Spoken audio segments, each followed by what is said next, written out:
Tada! Inilah dia cinta hati saya, sambal menyengat by Zafran. Zafran, digital watch hari tu pakai 2 hari dah rosak. Barang apa yang kau jual ni? Saya rasa korang salah masuk live kot.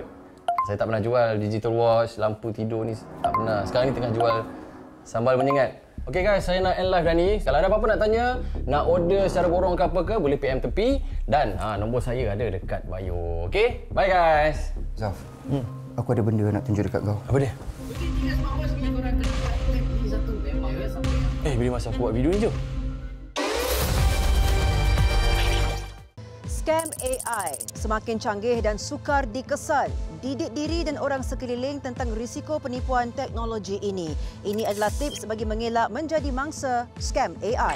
Pertama, jangan terus percaya mesej suara atau video tanpa pengesahan. Scammer kini guna AI untuk meniru suara dan wajah orang yang anda kenali. Kedua, fahami apa itu teknologi deepfake, bagaimana AI boleh meniru manusia dan cara ia disalahguna. Ketiga, lindungi maklumat peribadi dan akaun anda. Jangan mudah beri maklumat peribadi seperti nombor IC, alamat atau OTP kepada sesiapa. Keempat, sebarkan kesedaran kepada keluarga dan rakan.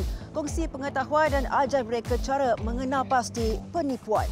Dan yang terakhir, sekiranya ada perkara yang mencurigakan, laporkan kepada pihak berkuasa seperti PDRM, MCMC atau Bank Negara.